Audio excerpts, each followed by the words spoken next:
இப்பெல்லாம் நம்ம ஊரில் மாமியார் மருமகள் ஒருத்தர் நல்லா புரிஞ்சுக்கிட்டு நல்ல விதமாக தான் இருக்கிறாங்க பல இடத்துல. அதனால் நான் இப்போ சொல்ல போகிற கதையை கேட்டுவிட்டு இந்த காலத்தில் அவ்வளவு மோசமாக யார் சார் நடந்துக்கிறாங்க அப்படின்னு கேட்டு யாரும் சண்டைக்கு வரக்கூடாது. இன்னொரு உண்மையையும் சொல்லிவிடுறேன். அதாவது இந்த கதையை நமக்கு எழுதி அனுப்பி இருக்கிறதே கொஞ்ச நாளில் மருமகளாகவும் அதுக்கப்புறம் கொஞ்ச காலத்தில் மாமியாராகவும் ஆக போகிற ஒரு நேயர் தான். சரி, இந்த கதைக்கு வருவோம். அதாவது ஒரு சின்ன குடும்பம், அந்த வீட்டில் மாமியார் ஆட்சி, அவங்க வச்சது தான் சட்டம். பிள்ளையாண்டான் எப்படின்னா அம்மா சொல்கிறதையும் கேட்டுக்குவான், மனைவி சொல்கிறதையும் கேட்டுக்குவான், நமக்கு என்னத்துக்கு வம்புங்கிற டைப்பு. மருமகள் பேரில் குறை கண்டுபிடிக்கிறதுலையே அந்த மாமியாருக்கு ஒரு சுவாரஸ்யம். சின்ன சின்ன விஷயத்துலாம் குத்தம் கண்டுபிடிச்சிக்கிட்டே இருக்கிறாங்க. பொதுவாக எல்லாரும் எப்படின்னா ஏதாவது ஒரு காரணத்துக்காக சண்டை போட்டுக்கிட்டு இருப்பாங்க. அந்த அம்மா எப்படின்னா ஏதாவது ஒரு சண்டையை போடுறதுக்காக காரணத்தை தேடிக்கிட்டு இருப்பாங்க. அப்படி ஒரு மனசு. அந்த மருமக பொண்ணு பாவம் பயந்து பயந்து ஒவ்வொரு காரியமும் செஞ்சுக்கிட்டு வந்தது. இப்படியே பல வருஷம் ஓடி போட்டுது. அந்த மாமியாருக்கும் ரொம்ப வயசாகிட்டுது.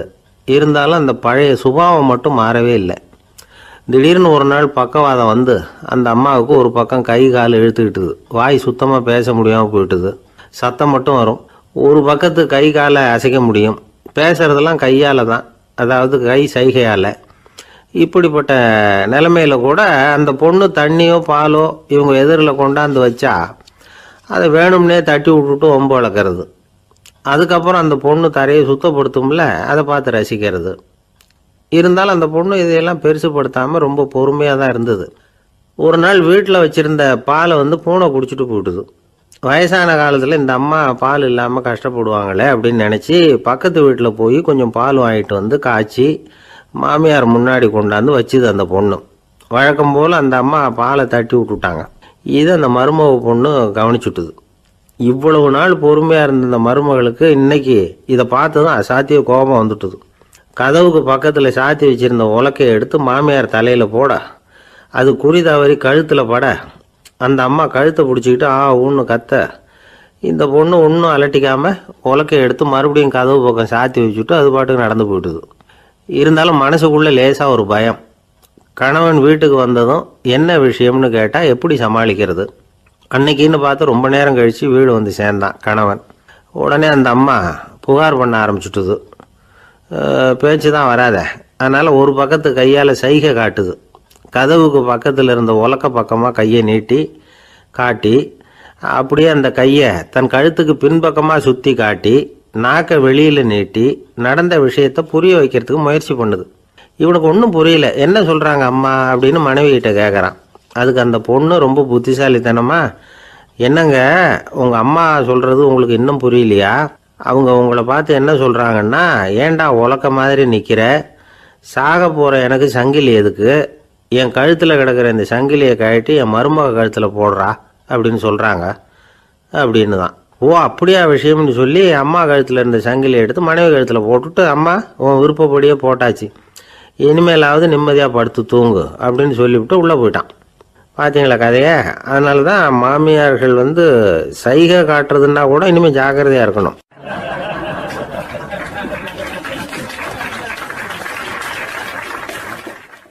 ஒருத்தன் வேகமாக ஓடி வந்தான். ஏப்பா அப்படி தலை தெறிக்க ஓடி வர்றேன்னு கேட்டேன். பின்னாடி துரத்திக்கிட்டு வருது சார் அப்படின்னா. ஏதாவது நாய் துரத்திக்கிட்டு வருது போல இருக்கு அப்படின்னு நினச்சி அவனுக்கு பின்னாடி பார்க்குறேன். கண்ணுக்கு எட்டின தூரம் வரைக்கும் எதுவுமே தெரியல. ஏன்பா எதுவும் ஒன்றை துரத்துறது மாதிரி தெரியலையேன்ன. நல்லா பாருங்கள் சார் அப்படின்னா. பார்த்துட்டு தான் சொல்கிறேன் என்ன. இதோ பாருங்கள் சார், இதுதான் என்னை துரத்துது அப்படின்னு அவன் காட்டுறான். அவன் சுட்டி காட்டின இடத்துல பார்த்தா அங்கே அவனுடைய நிழல் தான் தெரியுது. என்னப்பா சொல்கிற அப்படின்னு சொல்லி அவனை சந்தேகமாக பார்த்தேன். அதுக்கப்புறம் தான் விவரமாக பேசினான். சார், எனக்கு என் நிழலை கண்டா பிடிக்கிறதில்ல. எப்போ பார்த்தாலும் இது என்னையே பின்தொடர்ந்து வந்துக்கிட்டு இருக்குது. இதை என்னால் சகிக்கவே முடியல.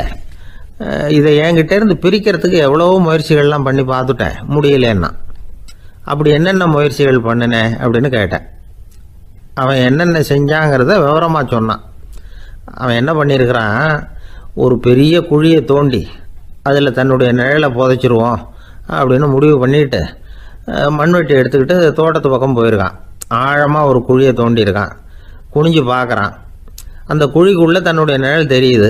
ஆஹா, இதுதான் சமயம் நிழல் இப்போ குழிக்குள்ளே இருக்கு, மண்ணை போட்டு மூடி விடலாம் அப்படின்னு நினச்சிக்கிட்டு கொஞ்சம் மண்ணை அள்ளி போட்டான். பார்த்தா இப்போ அந்த நிழல் அந்த மண்ணுக்கு மேலே வந்து நிற்கிது. இது ஏதுடா வம்பா போச்சு அப்படின்னு அவசரமாக மண்ணை வாரி போட்டு மூடி பார்க்குறான். குழி பூராவும் மூடி விட்டு பார்க்குறான், மறுபடியும் நிழல் மேலே வந்து உட்காந்துக்கிட்டு இருக்குது. சரி, இதை குழியில் புதைக்க முடியாது அப்படின்னு முடிவு பண்ணிட்டு இதை இங்கேயே இப்படியே விட்டுட்டு ஒரே ஓட்டமாக ஓடி போடுவோம் அப்படின்னு நினச்சி எடுத்தான் ஓட்டம். அது காலை நேரம். இவன் மேற்க நோக்கி ஓடிக்கிட்டு இருக்கிறான். ஓடி ஓடி பார்க்குறான், நிழல் இவனை விட வேகமாக இவனுக்கு முன்னாடி ஓடிக்கிட்டு இருக்கு. சரி, திரும்பி ஓடி பார்ப்போம் அப்படின்னு நினச்சிக்கிட்டு அப்படியே சடார்னு திரும்பி ஓட ஆரம்பித்தான். பார்த்தான், அப்பாடா நிழலை காணலை. கொஞ்சம் தூரம் ஓடி ஒரு இடத்துல நின்று அப்படியே சாவகாசமாக திரும்பி பார்க்குறான். பின்னாடி நின்றுக்கிட்டு இருக்குது நிழல். இப்படி ஓடி வந்து தான் இங்கே நம்ம முன்னாடி நின்று தன்னுடைய அவஸ்தையை சொல்லிகிட்டு இருக்கிறான். இந்த நிழலை துரத்துறது அல்லது வெட்டி விடுறது, இதுக்கு ஏதாவது வழி இருக்கா சொல்லுங்கள் சார் அப்படிங்கிறான். நமக்கு ஒன்றும் புரியல. அந்த நேரம் பார்த்து ஒரு பெரியவர் வந்தார். அவர்கிட்ட யோசனை கேட்டோம், என்ன செய்யலாம்னு. அவர் சொன்னார், இந்த பாருப்பா, நீ அங்கேயும் எங்கேயும் ஓடாத, அப்படியே கீழே படுத்துக்கொண்டார். அது நல்ல உச்சி வேலை. அவன் அப்படியே கீழே படுத்துக்கிட்டான். இப்போ அப்படி இப்படின்னு திரும்பி பார்க்குறான், நிழலை காணலை. அவன் இப்போ தான் நிம்மதியாக இருந்தான். இப்போ அந்த பெரியவர் சொன்னார், எல்லா மனிதர்களுமே இப்படி தான் ஓடிக்கிட்டு இருக்கிறாங்க. நான் எனது அப்படிங்கிற ஆணவம் தான் அவங்கள துரத்திக்கிட்டு இருக்கு. அதை விட்டுட்டு ஓடணும்னு நினச்சாலும் அது முன்னாடி வந்து நிற்கிது. பரம்பொருளை நோக்கி ஓடுறப்போ இந்த ஆணவம் பின்னாடி வந்துவிடுது. பரிபூர்ண சரணாகதிங்கிற நிலையில் அது முழுசுமாக மறைஞ்சு விடுது. தன்னை உணர்கிற வேலை அது. அந்த நேரம் மனிதனுக்கு விடுதலை உணர்வு ஏற்படுகிற நேரம் அது. அப்படிப்பட்ட சுதந்திர மனிதர்களாக எல்லாரும் மாறி போயிட்டாங்கன்னா இந்த உலகமே இன்பமயம் அப்படின்னு ஒரு விளக்கம் கொடுத்தார் பெரியவர். நம்மால் ஒருத்தர் வேகமாக ஓடி வந்துக்கிட்டு இருந்தான். ஏன்டா அப்படி ஓடி வர்ற அப்படின்னு கேட்டார் எதிரில் வந்தவர். ஆசை துரத்துது, அதுதான் ஓடி வர்றேன்னா. உனக்கு என்ன ஆசைன்னு கேட்டார். எனக்கு ஒன்றும் ஆசை இல்லைங்க, என்னை எப்படியாவது பிடிச்சுடணும்னு போலீஸ்காரங்களுக்கு ஆசை. அந்த ஆசை இப்போ என்னை துரத்தி பின்னாடி வந்துக்கிட்டு இருக்குது. அதுதான் தப்பிச்சு வந்துக்கிட்டு இருக்கிறேன். குறுக்க நிற்காதீங்க சார், வழியை விடுங்க அப்படின்னு சொல்லிவிட்டு வேகமாக ஓடி மறைஞ்சான்.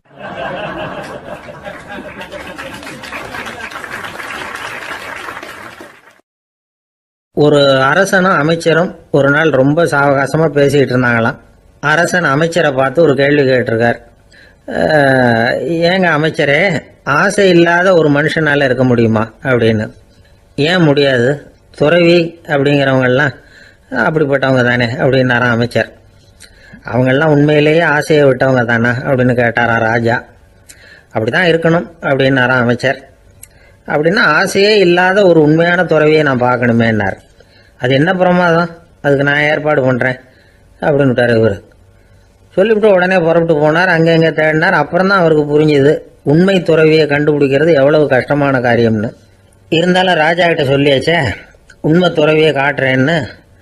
இப்போ என்ன பண்ணுறது? ராஜா கிட்ட சொன்னபடி நடக்கலைன்னா அவருக்கு கோபம் வந்துடும்.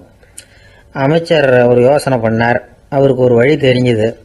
அதுதான் சரின்னு முடிவு பண்ணார். அதாவது அந்த ஊரில் அவருக்கு தெரிஞ்ச நாடக நடிகர் ஒருத்தர் இருக்கிறார், நல்லா நடிப்பார். அவரை போய் பார்த்தார். இதை பாருப்பா, எனக்காக நீ ஒரு காரியம் செய்யணும்னார். என்னன்னு கேட்டார் அவர். நீ ஒரு துறவி மாதிரி கொஞ்ச நேரத்துக்கு நடிக்கணும். ராஜா உன்னை பார்த்துட்டு போகிற வரைக்கும் நடி, அது போதும். அதுக்காக உனக்கு 10,000 ரூபா தரேன் அப்படின்னார். அவர் எந்த காலத்தில் இவ்வளவு பணத்தை மொத்தமாக பார்த்துருக்கார். அதனால் உடனே சரின்னு ஒத்துக்கிட்டார். அமைச்சர் அரண்மனைக்கு திரும்பி வந்தார். என்ன அமைச்சரே, இன்னுமா ஒரு உண்மையான துறவி கிடைக்கலன்னார். உண்மையான துறவி ஒருத்தரை இப்போ தான் கொஞ்ச நேரத்துக்கு முன்னாடி பார்த்து பேசிவிட்டு வர்றேன். அவர் நம்ம ஊருக்கு வெளியில் குளத்தங்கரையில் உள்ள ஒரு ஆலமரத்துக்கு அடியில் உட்காந்துருக்கிறார் அப்படின்னார் இவர். அப்படின்னா உடனே புறப்படுங்க அப்படின்னார் ராஜா. பரிவாரங்களோடு புறப்பட்டார். அங்கே அந்த மரத்தடியில் அந்த ஆள் வேஷம் போட்டுக்கிட்டு துறவி மாதிரி உட்காந்துருக்கிறான். ராஜா நேராக போனார். அந்த துறவி காலில் பொத்துன்னு விழுந்து வணங்கினார். உடனே ராணியும் அவர் காலில் விழுந்தாங்க. அடுத்தபடியாக அமைச்சர் விழுந்தார். அவருக்கு தெரியும் இது நம்ம ஆள் தான்னு. இருந்தாலும் என்ன பண்ணுறது, நேரம். அப்புறம் பரிவாரங்கள்லாம் துறவி காலில் விழுந்து ஆசீர்வாதம் வாங்கிட்டாங்க. ராஜா அப்புறமா தங்கத்தட்டில் பொண்ணையும் பொருளையும் வச்சு அந்த துறவிகிட்ட ரொம்ப பணிவாக நீட்டுறார். தாங்கள் தயவு பண்ணி இதை ஏற்றுக்கணும் அப்படின்னு வேண்டிக்கிட்டார். அந்த துறவி பற்றில்லாமல் அதை பார்த்தார். எல்லாத்தையும் திறந்துட்ட எனக்கு இதெல்லாம் எதுக்காக அப்படின்னு சொல்லி அதை மறுத்துட்டாராம். ஆஹா, உண்மையான துறவியை பார்த்துட்டோம் அப்படிங்கிற ஆனந்தம் அரசருக்கு. ரொம்ப நிம்மதியாக திருப்தியாக திரும்பி வந்தார் அரண்மனைக்கு. அதுக்கப்புறம் அமைச்சர் யாருக்கும் தெரியாமல் அந்த துறவிகிட்ட ஓடினார். சொன்ன பிரகாரம் பணத்தை நீட்டினார். இந்தப்பா, நான் உங்ககிட்ட சொன்னபடி 10,000 ரூபா பணம் எடுத்துக்கோ அப்படின்னார். அந்த ஆள் ராஜா கிட்ட சொன்னது மாதிரியே எல்லாத்தையும் திறந்துவிட்ட எனக்கு இதெல்லாம் எதுக்காக வேணாம் அப்படின்னு விட்டாராம். நடித்த வரைக்கும் போதும்ப்பா, இனிமேல் இந்த நாடக வசனம்லாம் வேணாம், வேஷத்தை கலைச்சிரு, பணத்தை வாங்கிக்கோன்னார். இல்லைங்க, இது வேஷம் இல்லை, இது வசனமும் இல்லை, இது உண்மை. கொஞ்ச நேரம் துறவி மாதிரி நடித்ததுக்கே இந்த தேசத்து ராஜா, ராணி, அமைச்சர், பரிவாரங்கள் எல்லாம் என் காலில் விழுந்து வணங்குறாங்க. அப்படின்னா உண்மையான துறவியாக இருக்கிறது எவ்வளவு பெருமையான விஷயம். நான் உண்மையான துறவியாக ஆக போகிறேன், அப்படி முடிவும் பண்ணிட்டேன் அப்படின்னார் அந்த நடிகர். வேஷம் கூட எப்படிப்பட்ட விளைவுகளை உண்டு பண்ணுது பார்த்தீங்களா. நம்மால் ஒருத்தன் ரொம்ப வசதியாக தான் இருந்தான். ஒரு நாள் அவன் சொத்து பூரா திருட்டு போட்டுது. அதுக்கப்புறம் இவன் துறவி மாதிரி ஆயிட்டான். ஊர் ஊராக சுற்றினான். ஒரு குருநாதரை தேடி கண்டுபிடிச்சான். அவர்கிட்ட சீடனாக சேர்ந்துக்கிட்டான். அவனை பார்த்து ஒருத்தர் கேட்டார், நீ உண்மையான சீடன் தானான்னு. இல்லைங்க, சீடன் மாதிரி நடிச்சுக்கிட்டு இருக்கிறேன் அப்படின்னா. அது குரு துரோகம் இல்லையா அப்படின்னு கேட்டார் அவர். இல்லைங்க, நான் பண்ணது குரு துரோகம் இல்லை, என் குரு பண்ணது தான் துரோகம். என்னுடைய பணத்தை கொள்ளையடிச்சது இவர் தான். அதை எங்கே வச்சிருக்காருன்னு கண்டுபிடிக்கிறதுக்காக தான் இவர்கிட்ட வந்து சீடனா சேர்ந்துருக்கிறேன் அப்படின்னானா.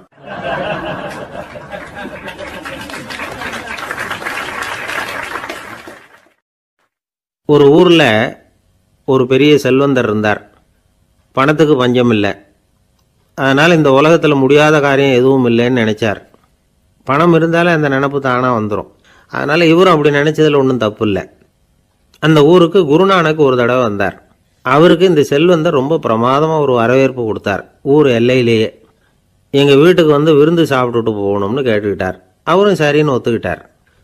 உடனே தன்னுடைய பங்களாவில் ஒரு பெரிய விருந்துக்கு ஏற்பாடு பண்ணார்.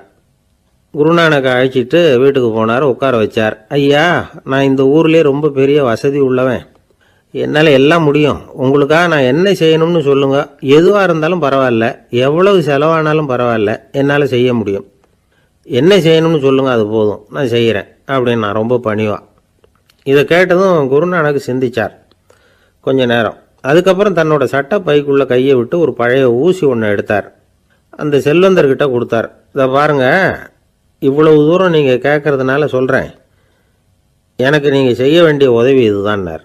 ஊசியை கையில் வாங்கிக்கிட்டு இதை என்ன செய்யணும்னு சொல்லுங்க அப்படின்னார் அவர். நீங்கள் செய்ய வேண்டியது என்னென்னா, இந்த ஊசியை பத்திரமா வச்சிருக்கணும். நாம் 2 பேரும் இறந்து போனதுக்கு பின்னாடி இன்னொரு உலகத்தில் நாம் சந்திக்கக்கூடிய வாய்ப்பு இருக்குது. அப்போ இந்த ஊசியை என்கிட்ட கொண்டாந்து கொடுக்கணும்.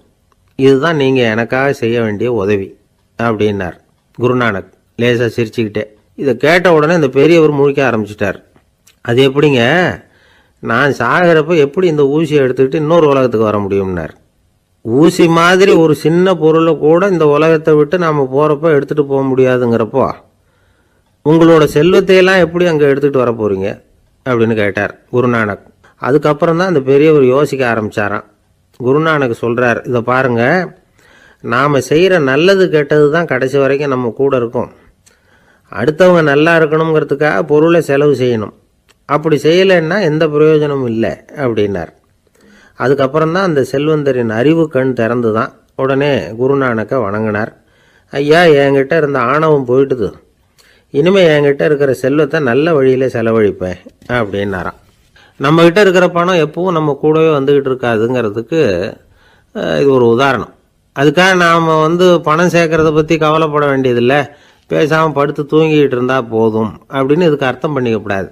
முறையான வழியில் பணம் சேர்க்கணும், அதை முறையான வழியில் செலவு பண்ணணும். அதனால் ஏற்படக்கூடிய மன நிறைவு இருக்குது பாருங்கள், அது அனுபவித்தவங்களுக்கு தான் தெரியும். சொர்க்கத்துக்கு போகிறவங்க இங்கேருந்து பணத்தை எடுத்துகிட்டு போக முடியாது. ஆனால் நம்ம செல்வத்தை இங்கே மற்றவங்களுக்கு பயன்பட செய்து அதனால் ஏற்படுற புண்ணியம் இருக்குது பாருங்கள், அதை எடுத்துகிட்டு போக முடியுமா. இதுதான் ஆன்மீகவாதிகள்லாம் சொல்கிற கருத்து. ஜான் நியூட்டன் ஒருத்தர், அவர் சொன்னார், நான் எப்போவாவது சொர்க்கத்துக்கு போய் சேர்ந்தேன்னா அங்கே 3 அதிசயங்களை பார்ப்பேன்னார். என்னன்னு கேட்டாங்க. நான் யார் யார் இருக்க மாட்டாங்கன்னு நினச்சிக்கிட்டு இருந்தானோ அவங்களில் சில பேர் அங்கே இருப்பாங்க, அது ஒரு பெரிய அதிசயம்னார். சரி, அடுத்தது என்ன? ரெண்டாவது அதிசயம் என்னன்னா, அங்கே இருப்பாங்கன்னு நான் எதிர்பார்த்த சில பேர் அங்கே இருக்க மாட்டாங்க அப்படின்னார். சரி, மூணாவது பெரிய ஆச்சரியம் என்ன அப்படின்னா, நான் அங்கே இருக்க பாருங்க, அதுதான் அந்த மூணாவது அதிசயம் அப்படின்னாராம். ஒருத்தர் ரொம்ப அவசரமா வந்தார். சார், மனுஷன் நிம்மதியா இருக்கிறதுக்கு என்ன வழின்னு கேட்டார். சீக்கிரமா ஒரு கல்யாணத்தை பண்ணீங்க, எல்லாம் சரியா போடும் அப்படின்னோம். அவர் ஒரு மாதிரியா பார்த்தார். ஏற்கனவே எனக்கு கல்யாணம் ஆயிட்டுது சார், அதனால தானே நிம்மதியா இருக்கிறதுக்கு வழி கேட்கறேன் அப்படின்னார். சரி, இவர் ஒரு மாதிரியான கேஸ் அப்படின்னு நினைச்சுக்கிட்டு நம்மகிட்ட இருந்த ஒரு சின்ன புத்தகத்தை அவர்கிட்ட தூக்கி கொடுத்தோம். இதை படிச்சு பாருங்கன்னு. கல்யாணத்துக்கு பிறகும் சந்தோஷமா இருக்கிறதுக்கு என்ன வழி அப்படிங்கிற கேள்விக்கு அந்த புத்தகத்துல விளக்கம் இருந்தது. கணவன் மனைவிக்குள்ள சிக்கல் வராம இருக்கிறதுக்கு அதுல சில வழிகளை சொல்லி கொடுத்துருக்குறாங்க. அதெல்லாம் என்னென்ன அப்படிங்கிறத இப்ப பார்க்கலாமா? குடும்பம்னு இருந்தா கோபம் வரதான் செய்யும். அது வந்துட்டு போட்டும் பரவாயில்ல. ஆனா அந்த கோபம் ஒரே நேரத்துல ரெண்டு பேருக்கும் வந்துடாம பாத்துக்கணும். ஒரு சமயத்துல யாராவது ஒருத்தர் தான் கோபப்படணும், அடுத்தவங்க அமைதியா இருக்கணும். அதுக்கப்புறம் இவர் அமைதியான உடனே அவங்க ஆரம்பிச்சுக்கலாம். கோபமா ஏதாவது சொன்னா உடனே கோபமா பதில் சொல்லக்கூடாது. கொஞ்சம் பொறுத்து கோபம் தீர்ந்த உடனே அந்த பதிலை சொல்லலாம். அப்போ பதில் கோபமா இருந்தா கூட அது அவ்வளவு பெருசா தெரியாது. அற்ப விஷயத்துக்கெல்லாம் காய்ச்சி மூச்சுன்னு கத்திட்டு இருக்கக்கூடாது. உங்க ரெண்டு பேருக்குள்ள ஒரு தர்க்கம் ஆரம்பமாயிட்டுதுன்னு வச்சுக்கோங்க. கடுமையா ரெண்டு பேரும் விவாதம் பண்றீங்க. உங்களில் ஒருத்தர் இதுல ஜெயிக்கணும்னா அது நீங்களா இருக்க வேணாம், அடுத்தவங்க ஜெயிக்கிறதுக்கு நீங்க துணையா இருங்களேன். அப்படின்னா நீங்க கொஞ்சம் விட்டு கொடுக்கணும், அவ்வளவுதான். ஏதாவது குத்தம் சொல்லணுமா, செஞ்ச தப்ப சுட்டி காட்டணுமா, விமர்சனம் பண்ணணுமா, பண்ணுங்க, வேணான்னு சொல்லல. ஆனா சொன்னதை அப்படி சொல்றத கொஞ்சம் அன்பா இதமா சொல்லுங்க. எப்போ நடந்த தவறுகளை எல்லாம் இப்போ போய் மறுபடியும் ஞாபகப்படுத்திட்டு இருக்க வேண்டாம். நான் அப்பவே சொன்னேன் இந்த புடவை வேணாம்னு, நீங்க தான் கேட்கல, இப்போ பாருங்க கிழிஞ்சு போச்சு இப்படின்னு கத்துனாங்க ஒரு அம்மா. எப்போ சொன்னீங்கன்னு கேட்டா ஒரு 10 வருஷத்துக்கு முன்னாடி தீபாவளி சமயத்துல அப்படிங்கிறாங்க. அது என்ன இன்னும் அப்படியே புதுசாகவே இருக்கும்? உங்களுக்கு அவர் தான் பெருசு, அவருக்கு நீங்க தான் பெருசு. அதை விட இந்த உலகத்துல வேற எதுவும் முக்கியம் இல்லைன்னு நினைக்கணும். நீ தான் என்னுடைய உலகம்னு எத்தனை தடவை சொல்லியிருப்பீங்க? அதெல்லாம் வெறும் வசனமா போயிடக்கூடாது. ஏதாவது ஒரு பிரச்சனையை பத்தி கடுமையா விவாதம் பண்ணிட்டு இருக்கீங்க, அதை அப்படியே பாதியில விட்டுட்டு படுக்கைக்கு போயிடக்கூடாது. சொச்சத்தை நாளைக்கு பேசிக்கலாம்னு. அப்படி போனா தூக்கம் வராது. பிரச்சனையை ஒரு முடிவு பண்ணிக்கிட்டு அதுக்கப்புறமா தூங்க போகணும். ஒரு நாள்ல ஒரு தடவையாவது உங்க ஜோடியை பாராட்டி நல்ல விதமா கனிவா ஒரு வார்த்தை சொல்லணும் அப்படின்னு தீர்மானம் பண்ணீங்க. ஏதாவது தப்பு பண்ணிவிட்டீங்கன்னா பரவாயில்ல, அதை ஒத்துக்கிறதுக்கும் மன்னிப்பு கேட்கறதுக்கும் தயாரா இருக்கணும். அது ஒன்றும் கேவலம் கிடையாது. வீட்டுக்குள்ள தானே கேட்க போறீங்க, வெளியில யாருக்கு தெரிய போதும்? எப்படியோ உங்களுக்குள்ள ஒரு சமரசம் ஆனா சரிதான். ஒரு தகராறுன்னு எடுத்துக்கிட்டா குறைஞ்சபட்சம் அதுக்கு 2 பேர் தேவை. தனியாவே உட்காந்துக்கிட்டு நான் இப்ப தகராறு பண்ணிட்டு இருக்கிறேன் அப்படின்னு யாரும் சொல்ல முடியாது. 2 பேர் தகராறு பண்றாங்கன்னா பொதுவா அந்த 2 பேர்ல யாரு அதிகமா பேசுறாங்களோ அவங்க பேர்ல தான் தப்பு இருக்கும். அதை மனசுல வச்சுக்கணும். இதெல்லாம் தான் அந்த புத்தகத்துல போட்டிருக்கிற வழிமுறைகள். இவ்வளவும் சரியா வரலன்னா அப்புறமா சொல்லுங்க, வேற புத்தகம் ஏதாவது இருக்கான்னு தேடுவோம். ஒரு கணவன் தன்னுடைய மனைவியை அழைச்சிட்டு ஒரு மனோதத்துவ டாக்டர் கிட்ட வந்தாரா. டாக்டர், எங்களுக்கு கல்யாணம் ஆகி 30 வருஷ காலமா நாங்க ஒரு விஷயத்துல கூட ஒத்து போனதில்லை அப்படின்னு ஆரம்பிச்சார். உடனே அந்த அம்மா குறுக்கிட்டு, அது 30 வருஷம் இல்ல 32 வருஷம் அப்படின்னாங்களாம்.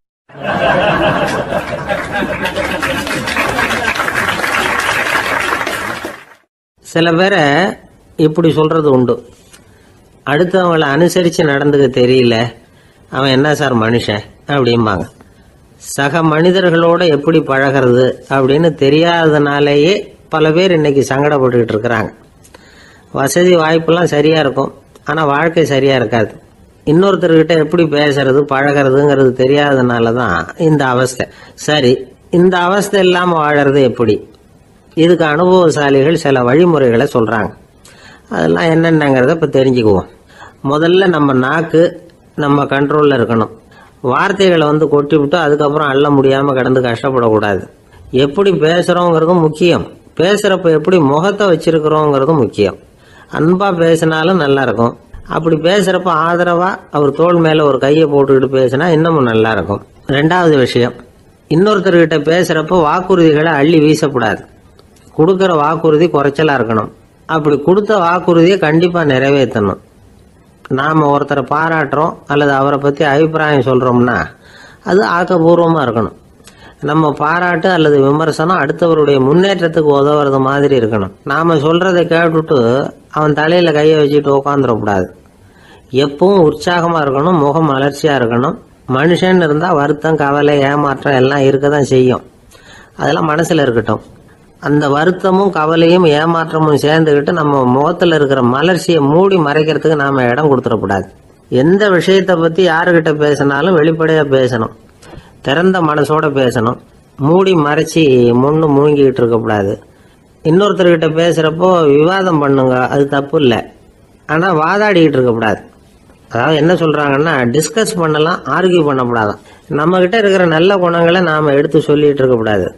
அந்த நல்ல குணங்களே நம்மளை பத்தி எடுத்து சொல்லணும். அது மாதிரி நடந்துக்கணும். அதே மாதிரி அடுத்தவங்க கிட்ட உள்ள கெட்ட குணங்களை பத்தி அவசியம் இல்லாம நாம பேச வேண்டியதில்லை.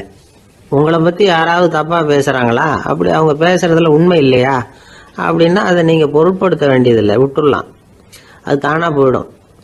ஒரு 4-5 பேரோட பேசிக்கிட்டு இருந்தீங்கன்னா எல்லாருக்கும் முக்கியத்துவம் கொடுங்க, யாரையும் அலட்சியப்படுத்தாதீங்க. தமாஷா பேசலாம், ஆனா உங்க தமாஷ் அடுத்தவங்களை கேலி பண்றதா இருக்கக்கூடாது.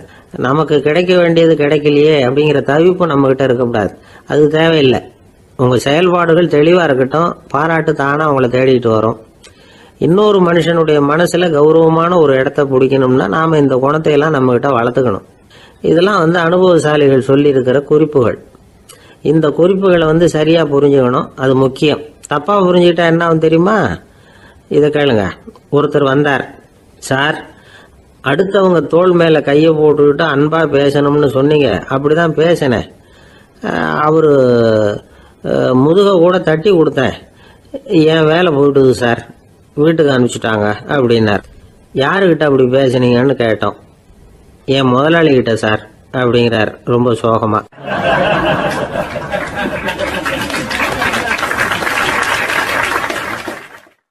இந்த உலகமே ஒரு நாடக மேடை, நாம எல்லாரும் நடிகர்கள். இது ஞானிகள் சொல்றது. இது ஒரு பக்கம் இருக்கட்டும். இந்த உலகத்துக்குள்ள எத்தனையோ நாடக மேடைகள், எத்தனையோ நடிகர்கள், எத்தனையோ நாடகங்கள், இதெல்லாம் எப்படி ஆரம்பமாச்சு? அதுதான் இன்னைக்கு தகவல். அதாவது ஆதி மனிதன் பேச ஆரம்பிக்கிறதுக்கு முன்னாடி சைகையாலேயே எல்லாத்தையும் சொல்லிக்கிட்டு இருந்தான். அதனால அப்பவே நடிப்பு ஆரம்பமாயிட்டுது. முதல்ல ஒரு வேட்டையத்தான் அவன் நடிச்சு காட்டியிருப்பான்.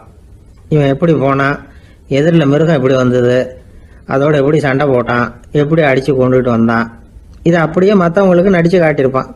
ஏன்னா மொழி கிடையாது. இந்த காலத்துல எல்லாம் நாடகங்கள்ல நடிக்கிறவங்கள நடிகர்கள்ங்கிறோம். ஒரு காலத்துல இவங்களுக்கு என்ன பேர் தெரியுமா? திஸ்பியர்கள் அப்படின்னு பேராம். இதுக்கு காரணம் உண்டு. அதாவது 2000 வருஷத்துக்கு முன்னாடி கிரீஸ் நாட்டுல திசிபியஸ் அப்படின்னு ஒரு ஆள் இருந்தான். அவன் ஒரு பெரிய நாடக கலைஞன். அவன் சில இளைஞர்களை சேர்த்துக்கிட்டான், பயிற்சி கொடுத்தான், நாடக குழுவை உருவாக்கினான். நடிகர்களையும் நாடகத்துக்கு தேவையான பொருள்களையும் ஏற்றிக்கிட்டு போறதுக்கு ஒரு வண்டியையும் தயார் பண்ணான். அந்த வண்டியிலேயே அவன் கிரேக்க நாடு பூராவும் சுத்தினான். ஊர் ஊரா நாடகம் போட்டான். ஒரு ஊருக்கு போனதும் அங்கே நாடகம் நடத்த தியேட்டர் இருக்கா அப்படிங்கிறதெல்லாம் பார்க்கறது இல்லை அவன். ஏன்னா அப்போலாம் தியேட்டர்னா என்னென்ன தெரியாது. நாடகம்னா அது ஒரு மூடிய கொட்டைக்குள்ளதான் நடத்தணுங்கிறது அப்போ யாருக்குமே தோணலை. இந்த வண்டி போகும், அதுவே ஒரு பகுதி அப்படியே ஒரு மேடை மாதிரி விரிச்சிக்கும். அதில் ஏறி நின்றுக்கிட்டு நாடகத்தை நடிச்சு காட்டுவாங்களாம். மக்கள்லாம் எதிரில் தரையில் உட்காந்து அதை பார்த்துக்கிட்டு இருக்கிறது. உலகத்தின் முதல் நடமாடும் தியேட்டர் இதுதானா. இந்த திசிபியஸ் தான் முதலாக உலகத்தில் நாடகம்ங்கிற பொழுதுபோக்கை நடத்தி காட்டினவன் அப்படின்னு சொல்கிறாங்க. அவன் சொந்தமாக நாடகம் எழுதுனா, நடித்தான், நாடகத்தை இயக்கினான். அதனால தான் அவனை first man of the theatre அப்படின்னு சொல்லுவாங்க. அவன் தான் நாடக மேடையின் முன்னோடி. கிரேக்கர் காலத்திலேயே நாடக ஆசிரியர்கள், நடிகர்கள், ரசிகர்கள் இவங்கெல்லாம் உருவாயிட்டாங்களாம். நாடகத்தின் சரித்திரத்தில் இந்த 3 பிரிவும் ரொம்ப முக்கியம். அதாவது கிரேக்க தியேட்டர்கள்லாம் திறந்த வெளி மேடைகள் தான்.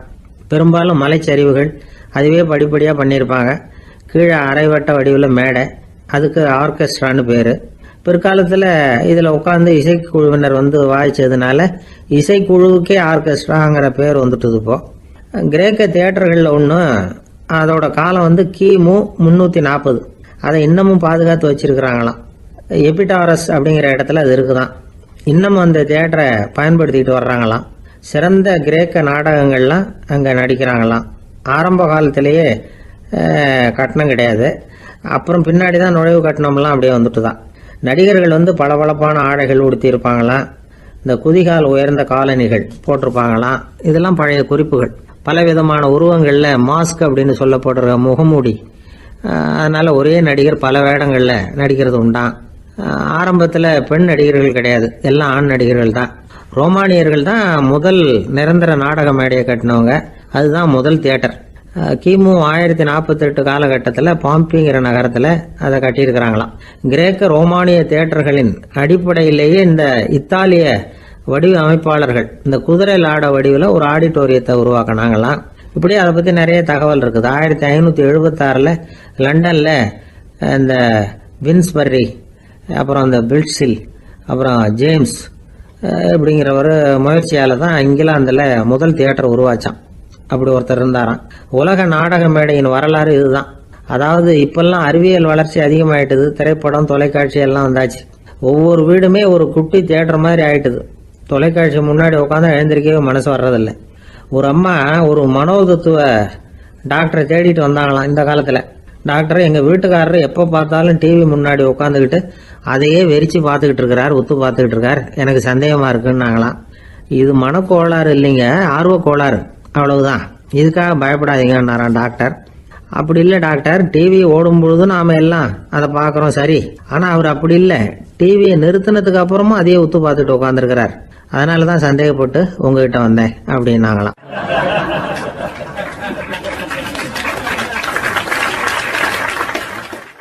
ஒரு சின்ன பையன் வந்தான்.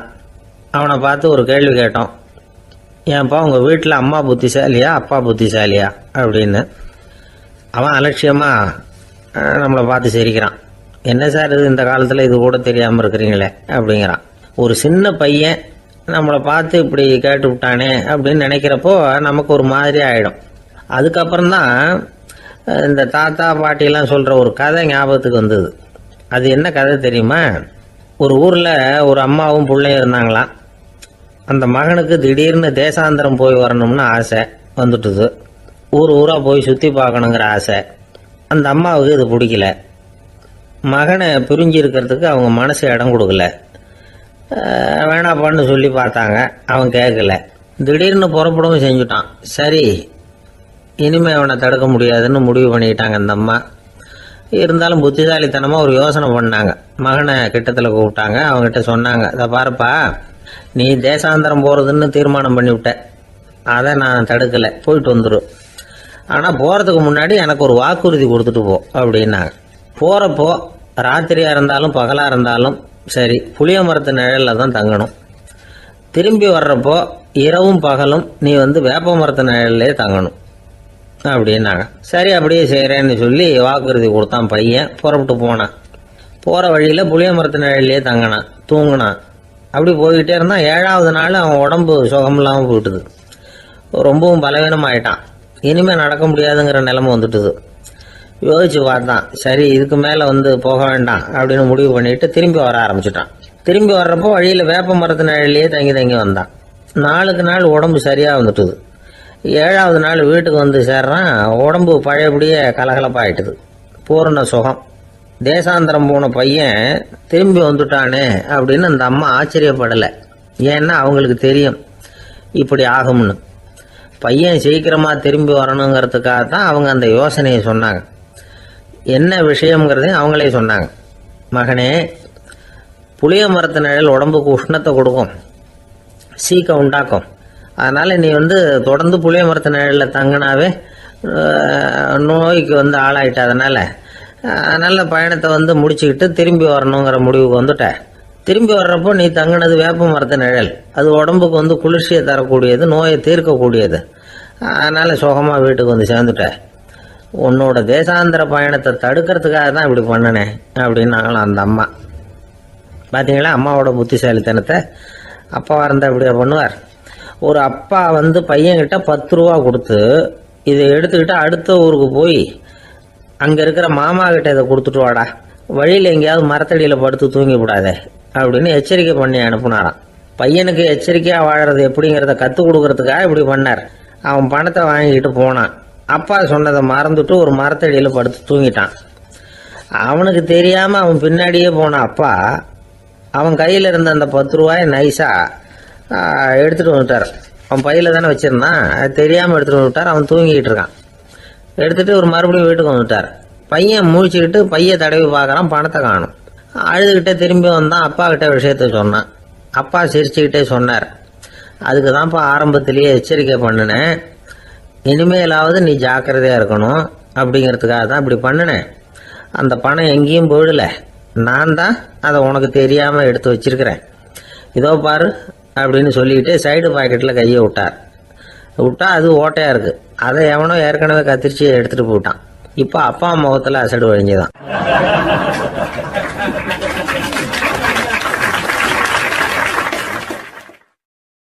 ஒரு அரசனும் அமைச்சரும் ஒரு நாள் ரொம்ப சாவகாசமா பேசிக்கிட்டு இருந்தாங்களாம். அரசன் அமைச்சரை பார்த்து ஒரு கேள்வி கேட்டிருக்கார். ஏங்க அமைச்சரே, ஆசை இல்லாத ஒரு மனுஷனால இருக்க முடியுமா அப்படின்னு.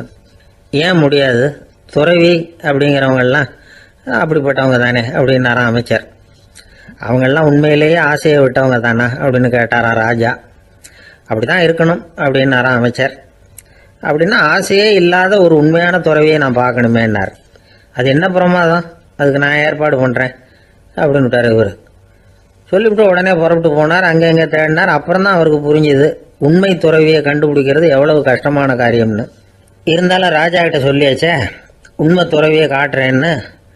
இப்போ என்ன பண்ணுறது? ராஜா கிட்ட சொன்னபடி நடக்கலைன்னா அவருக்கு கோபம் வந்துடும். அமைச்சர் ஒரு யோசனை பண்ணார். அவருக்கு ஒரு வழி தெரிஞ்சுது. அதுதான் சரின்னு முடிவு பண்ணார். அதாவது அந்த ஊரில் அவருக்கு தெரிஞ்ச நாடக நடிகர் ஒருத்தர் இருக்கிறார், நல்லா நடிப்பார். அவரை போய் பார்த்தார். இதை பாருப்பா, எனக்காக நீ ஒரு காரியம் செய்யணும்னார். என்னன்னு கேட்டார் அவர். நீ ஒரு துறவி மாதிரி கொஞ்ச நேரத்துக்கு நடிக்கணும். ராஜா உன்னை பார்த்துட்டு போகிற வரைக்கும் நடி, அது போதும். அதுக்காக உனக்கு 10,000 ரூபா தரேன் அப்படின்னார். அவர் எந்த காலத்தில் இவ்வளவு பணத்தை மொத்தமாக பார்த்துருக்கார். அதனால் உடனே சரின்னு ஒத்துக்கிட்டார். அமைச்சர் அரண்மனைக்கு திரும்பி வந்தார்.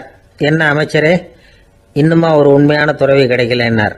உண்மையான துறவி ஒருத்தரை இப்போ தான் கொஞ்ச நேரத்துக்கு முன்னாடி பார்த்து பேசிவிட்டு வர்றேன். அவர் நம்ம ஊருக்கு வெளியில் குளத்தங்கரையில் உள்ள ஒரு ஆலமரத்துக்கு அடியில் உட்காந்துருக்கிறார் அப்படின்னார் இவர். அப்படின்னா உடனே புறப்படுங்க அப்படின்னார் ராஜா. பரிவாரங்களோடு புறப்பட்டார். அங்கே அந்த மரத்தடியில் அந்த ஆள் வேஷம் போட்டுக்கிட்டு துறவி மாதிரி உட்காந்துருக்கிறான். ராஜா நேராக போனார். அந்த துறவி காலில் பொத்துன்னு விழுந்து வணங்கினார். உடனே ராணி அவர் காலில் விழுந்தாங்க. அடுத்தபடியாக அமைச்சர் விழுந்தார். அவருக்கு தெரியும் இது நம்ம ஆள் தான்னு. இருந்தாலும் என்ன பண்ணுறது, நேரம். அப்புறம் பரிவாரங்கள்லாம் துறவி காலில் விழுந்து ஆசீர்வாதம் வாங்கிட்டாங்க. ராஜா அப்புறமா தங்கத்தட்டில் பொண்ணையும் பொருளையும் வச்சு அந்த துறவிகிட்ட ரொம்ப பணிவாக நீட்டுறார். தாங்கள் தயவு பண்ணி இதை ஏற்றுக்கணும் அப்படின்னு வேண்டிக்கிட்டார். அந்த துறவி பற்று இல்லாமல் அதை பார்த்தார். எல்லாத்தையும் திறந்துவிட்ட எனக்கு இதெல்லாம் எதுக்காக அப்படின்னு சொல்லி அதை மறுத்துட்டாராம். ஆஹா, உண்மையான துறவியை பார்த்துட்டோம் அப்படிங்கிற ஆனந்தம் அரசருக்கு. ரொம்ப நிம்மதியாக திருப்தியாக திரும்பி வந்தார் அரண்மனைக்கு. அதுக்கப்புறம் அமைச்சர் யாருக்கும் தெரியாமல் அந்த துறவிகிட்ட ஓடினார். சொன்ன பிரகாரம் பணத்தை நீட்டினார். இந்தப்பா, நான் உங்ககிட்ட சொன்னபடி 10,000 ரூபா பணம் எடுத்துக்கோ அப்படின்னார். அந்த ஆள் ராஜா கிட்ட சொன்னது மாதிரியே எல்லாத்தையும் திறந்துவிட்ட எனக்கு இதெல்லாம் எதுக்காக வேணாம் அப்படின்னு விட்டாரான். நடித்த வரைக்கும் போதும்ப்பா, இனிமேல் இந்த நாடக வசனம்லாம் வேணாம், வேஷத்தை கலைச்சிரு, பணத்தை வாங்கிக்கோன்னார். இல்லைங்க, இது வேஷம் இல்லை, இது வசனமும் இல்லை, இது உண்மை. கொஞ்ச நேரம் துறவி மாதிரி நடித்ததுக்கே இந்த தேசத்து ராஜா, ராணி, அமைச்சர், பரிவாரங்கள் எல்லாம் என் காலில் விழுந்து வணங்குறாங்க. அப்படின்னா உண்மையான துறவியாக இருக்கிறது எவ்வளவு பெருமையான விஷயம். நான் உண்மையான துறவியாக ஆக போகிறேன், அப்படி முடிவும் பண்ணிட்டேன் அப்படின்னார் அந்த நடிகர். வேஷம் கூட எப்படிப்பட்ட விளைவுகளை உண்டு பண்ணுது பார்த்தீங்களா. நம்மால் ஒருத்தன் ரொம்ப வசதியாக தான் இருந்தான். ஒரு நாள் அவன் சொத்து பூரா திருட்டு போட்டுது. அதுக்கப்புறம் இவன் துறவி மாதிரி ஆயிட்டான். ஊர் ஊராக சுற்றினான். ஒரு குருநாதரை தேடி கண்டுபிடிச்சான். அவர்கிட்ட சீடனா சேர்ந்துக்கிட்டான். அவனை பார்த்து ஒருத்தர் கேட்டார், நீ உண்மையான சீடன் தானான்னு. இல்லைங்க, சீடன் மாதிரி நடிச்சுக்கிட்டு இருக்கிறேன் அப்படின்னா. அது குரு துரோகம் இல்லையா அப்படின்னு கேட்டார் அவர். இல்லைங்க, நான் பண்ணது குரு துரோகம் இல்லை, என் குரு பண்ணது தான் துரோகம். என்னுடைய பணத்தை கொள்ளையடிச்சது இவர் தான்.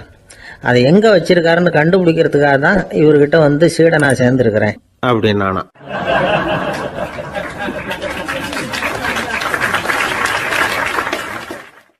ஒரு ஆள் இருந்தான். நிறைய பணம் சம்பாதிச்சான். ஆனால் செலவு பண்ண மனசு வரல. கருமி.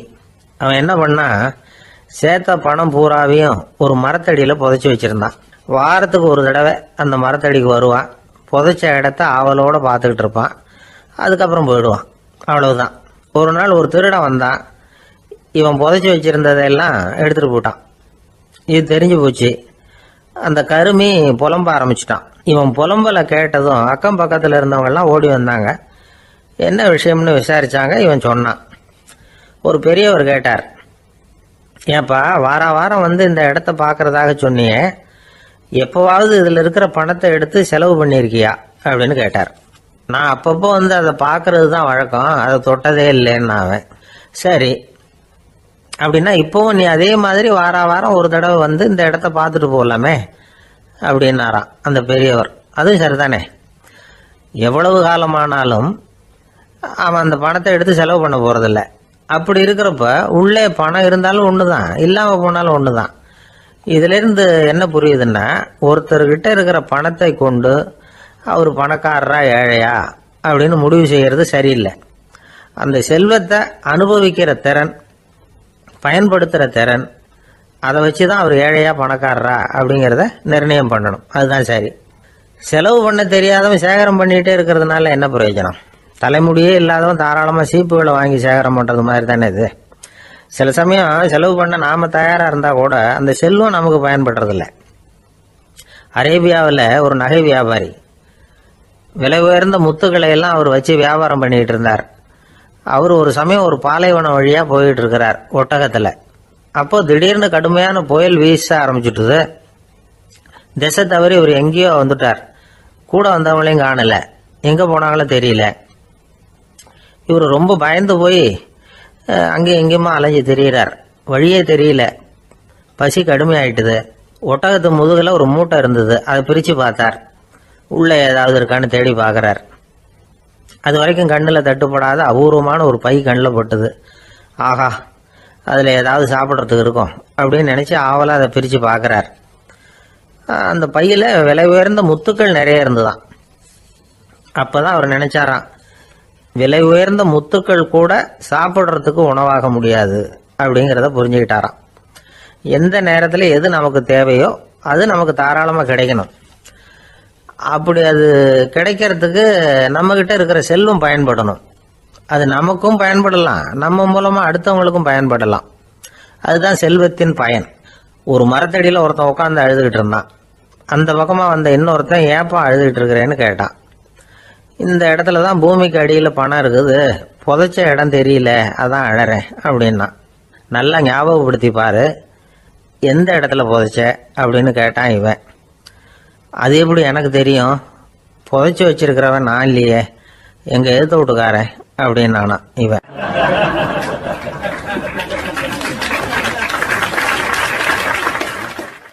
அந்த ஆள் என்னை கண்ணா பண்ணான்னு திட்டி விட்டான் சார், அதை நினைச்சா எனக்கு ரொம்ப வருத்தமா இருக்கு அப்படின்னு சொல்லி கவலைப்பட்டார் ஒருத்தர். இதுல கவலைப்படுறதுக்கு என்ன இருக்குது அப்படின்னாரு ஒரு பெரியவர். அவர் ஒரு மகான். என்ன சார் இப்படி சொல்றீங்க, ஒருத்தர் நம்ம பார்த்து திட்டுனா வருத்தமா இருக்காதா அப்படின்னார். அது எப்படி வருத்தமா இருக்கும், திட்டுறதுங்கிறது என்ன, அது வெறும் சத்தம் தானே அப்படின்னார் அந்த பெரியவர். நம்ம ஆளுக்கு தலையை பிச்சுக்கலாம் போல இருந்தது. இருக்காது அப்படின்னா நமக்கு அப்படி தானே தோணுது. அந்த பெரியவர் சொல்றது ரொம்ப பெரிய விஷயம். அதை நாம் புரிஞ்சிக்க முயற்சி பண்ணலாம்னா நடைமுறை வாழ்க்கைக்கு அது ஒத்து வர்றது மாதிரி தெரிய மாட்டேங்குது. இருந்தாலும் அந்த பெரியவர் அதுக்கு என்னதான் விளக்கம் கொடுக்குறாருன்னு பார்ப்போமே. ஒரு ரயில் போயிட்டு இருக்கு, அதில் ஒரு சாது போயிட்டு இருக்கார். அந்த ரயில் வந்து அவர் ஹரித்வாரம் போயிட்டு இருக்கார். அவர் ரயிலில் ஏகப்பட்ட கூட்டம். நம்ம ஊர் ரயில் கேட்க வேணும், டிக்கெட் வாங்கிட்டு கொஞ்சம் பேர், வாங்காத கொஞ்சம் பேர். அது என்னத்துக்கு அனாவசியமாக டிக்கெட் அப்படிங்கிற நினப்பில் பாதி பேர். இந்த கூட்டத்துக்கு மத்தியில் அந்த சாதுவும் போயிட்டு இருக்கிறார். உட்கார்றதுக்காக இருந்த இடத்துல ஒரு ஆள் படுத்திருக்கிறான். கொஞ்சம் முரட்டு ஆசாமி. அவன் கால் பக்கத்தில் கொஞ்சோண்டு இடம் பாக்கி இருந்தது.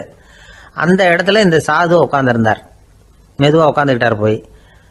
ஆனால் அந்த ஆள் ராத்திரி பூரா இவரை காலால் உதச்சிக்கிட்டே இருக்கிறான். அது இவருக்கு ரொம்ப அவமானமாக பட்டுது. அதனால் துக்கம் ஏற்பட்டது. இருந்தாலும் அதை ஒரு மாதிரியாக சகிச்சுக்கிட்டே இவர் வந்து சேர்ந்தார். பொழுது விடிஞ்சது. அந்த சாது ஹரித்வார் வந்து சேர்ந்தார். அங்கே ஒரு பெரிய ஞானியை சந்திச்சார்.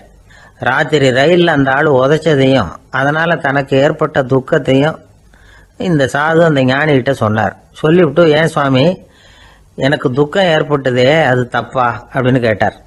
தவறுதான் அந்த ஞானி. உனக்கு இன்னமும் தேக அபிமானம் போகலைங்கிறது தான் அது காட்டுது. அஷ்டாவக்கிரர் என்ன சொல்றார் தெரியுமா? உண்மையான ஞானி யாராவது தன்னை வந்தனை செய்தால் அதற்காக சந்தோஷப்பட மாட்டார், யாராவது நிந்தனை செய்தால் அதற்காக வருத்தப்பட மாட்டார் அப்படின்னு சொல்றார். நிந்தனைங்கிறது ஒரு ஒலி தான். தேகாபிமானம் இருக்கிற வரைக்கும் இந்த ஒலி நம்மளை வேதனைப்படுத்தும். நான் தேகம் இல்லை, ஆத்மா அப்படிங்கிற நினைவு இருந்தா இந்த ஒலி நம்மளை பாதிக்காது. மனு என்ன சொல்றார் தெரியுமா?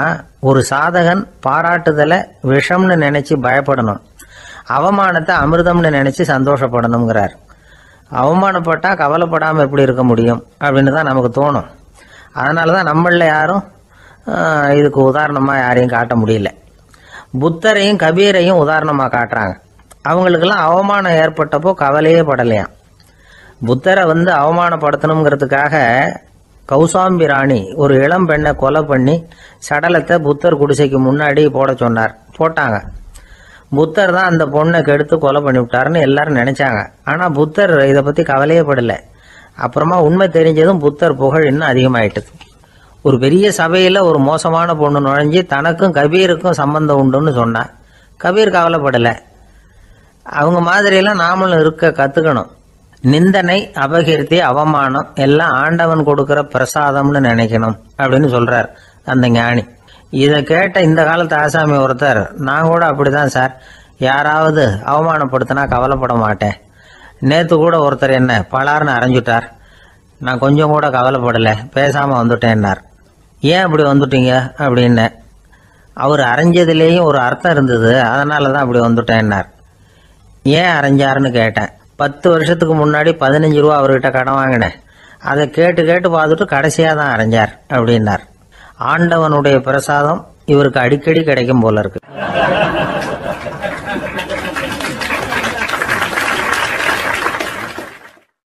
ஒரு பல்கலைக்கழகம், அங்கே ஒரு இலக்கிய பேராசிரியர், அவர் பாடம் நடத்திக்கிட்டு இருந்தார். ராபர்ட் பிரவுனிங் எழுதிய கவிதைகளை பற்றி சொல்லிகிட்டு இருக்கிறார். மாணவர்களும் ரொம்ப அக்கறையாக அதை கேட்டுக்கிட்டு இருக்கிறாங்க. ஒரு குறிப்பிட்ட கவிதையை பற்றி சொல்லும் பொழுது அந்த பேராசிரியருக்கே ஒரு சந்தேகம். அதாவது அந்த கவிதையின் சரியான அர்த்தம் என்னங்கிறதுல சந்தேகம். பேராசிரியர் யோசனை பண்ணார். அந்த கவிதையை முழுசா புரிஞ்சுக்க முடியல. அதனால மாணவர்களை பார்த்து சொன்னார், மாணவர்களே, ஒரு நாள் பொறுத்துங்க, இந்த கவிதையை எழுதின கவிஞர் எங்க வீட்டுக்கு பக்கத்துல தான் இருக்கிறார். இன்னைக்கு சாயந்தரம் நான் அவரை நேரிலேயே போய் பார்க்கறேன், பார்த்து இதுக்கு என்னங்க அர்த்தம்னு கேட்டுட்டு வந்துடுறேன், அதுக்கப்புறம் உங்ககிட்ட சொல்றேன் அப்படின்னாராம். அன்னைக்கு சாயந்தரமே அந்த பேராசிரியர் கவிஞரை தேடிட்டு போயிட்டார். கவிஞர் அவங்க வீட்டில் அவர் பாட்டு உட்காந்துருந்தாராம். இவர் போய் அவர் முன்னாடி உட்காந்தார். அப்புறம் கேட்டார், ஐயா, அந்த கவிதையின் முழு பொருள் என்னன்னு தெரிஞ்சுட்டு போறதுக்காக வந்திருக்கிறேன் அப்படின்னாராம். எந்த கவிதை அப்படின்னாராம் அவரு. இவர் அந்த கவிதையை சொல்லியிருக்கார். கவிஞர் கொஞ்சம் யோசனை பண்ணிவிட்டு அப்புறம் சொன்னாராம், பேராசிரியரே, நீங்க கொஞ்சம் தாமதமா வந்துட்டீங்கன்னாராம். இவருக்கு ஒன்றும் புரியல. நீங்க என்ன சொல்றீங்க, நான் தாமதமா வந்துட்டேன்னா? நீங்க தான் உயிரோடு இருக்கிறீங்களே, அப்படி இருக்கும்பொழுது நான் தாமதமா வந்துட்டேன்னா அது எப்படி அப்படின்னு இவர் குழம்பி இருக்கிறார். இப்ப கவிஞர் சொன்னாராம், ஐயா, நான் உயிரோட இருக்கிறேன்னா இல்லையாங்கிறது முக்கியம் இல்லை. நான் அந்த கவிதை வரிகளை எழுதினப்போ 2 பேருக்கு அதோட அர்த்தம் தெரிஞ்சிருந்தது. இப்போ ஒரே ஒருத்தருக்கு தான் அதோட அர்த்தம் தெரியும் அப்படின்னாராம். பேராசிரியர் யோசனை பண்ணியிருக்கார். அப்படின்னா அந்த ஒருத்தர் கவிஞர் ராபர்ட் பிரவுனிங்கை தவிர வேற யாரா இருக்க முடியும்? இவர் தான் அப்படிங்கிறத அவர் மனசுல நினைச்சுக்கிட்டார். அதனால சொன்னார், ஐயா, நான் தாமதமா வரல, அந்த கவிதையின் பொருள் என்ன அது சொல்லுங்கன்னார். பேராசிரியரே, நான் சொல்றது உங்களுக்கு புரியலன்னு நினைக்கிறேன். நான் இந்த வரிகளை எழுதினப்போ 2 பேருக்கு அதோட அர்த்தம் தெரிஞ்சிருந்தது. அந்த 2 பேர் யாருன்னா, ஒருத்தர் ராபர்ட் பிரவுனிங், அதாவது நான், இன்னொருத்தர் கடவுள். இப்போ அது கடவுளுக்கு மட்டும்தான் தெரியும். நானே இதை பத்தி பல தடவை யோசனை பண்ணி பார்த்தேன். இது ரொம்ப அழகானது, ஆனாலும் ரொம்ப வழுக்கலானது. அதை பிடிச்சிட்டோம்னு நினைச்சிட்டு இருக்கும் பொழுதே காத்து மாதிரி அது உங்ககிட்ட இருந்து ஓடி போயிடுது. எனக்கு ரொம்ப வருத்தமா தான் இருக்குது. நிச்சயமா நான் தான் இந்த வரிகளை எழுதியிருக்கிறேன், அதுல அர்த்தம் இருக்குங்கிறது எனக்கு தெரியும், அதை நான் உணர்றேன். ஆனா நீங்க என்ன மன்னிக்கணும், எனக்கே கூட அதை என்னால விளக்க முடியல. அப்படி இருக்கும் பொழுது உங்களுக்கு எப்படி அதை நான் விளக்க முடியும் அப்படின்னு அந்த கவிஞர். அனுபவிக்கப்படக்கூடிய எல்லாமே விளக்கப்படக்கூடிய ஒன்றல்ல, விளக்கப்படும் எல்லாமே அனுபவிக்கப்படக்கூடிய ஒன்றல்ல அப்படிங்கிறது ஞானிகளுடைய கருத்து. அதுக்காக தான் அந்த சம்பவம். வாழ்க்கையில் நீங்கள் தொடர்ந்து ஆய்வு செய்து கொண்டே இருக்கக்கூடிய விளக்கங்களை ஒருபோதும் அடைய முடியாத பரிமாணங்கள் இருக்கிறதுனால தான் அது அலுப்பு தட்டாமல் இருக்குது.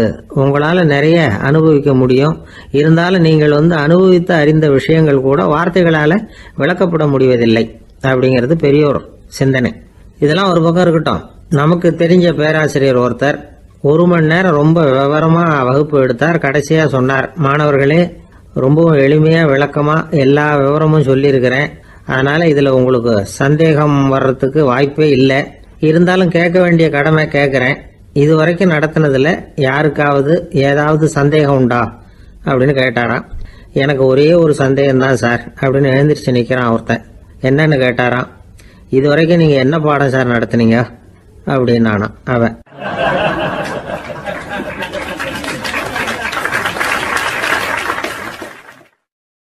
அம்மாக்காரங்களுக்கு அடிக்கடி ஏற்படுற கவலை ஒன்று உண்டு. அதாவது குழந்தை சரியாக சாப்பிட மாட்டேங்குதே அப்படிங்கிற கவலை. இவங்கெல்லாம் ஒரு விஷயத்த நல்லா புரிஞ்சுக்கணும். குழந்தைகள்ங்கிறவங்க பெரியவங்க மாதிரி இல்லை.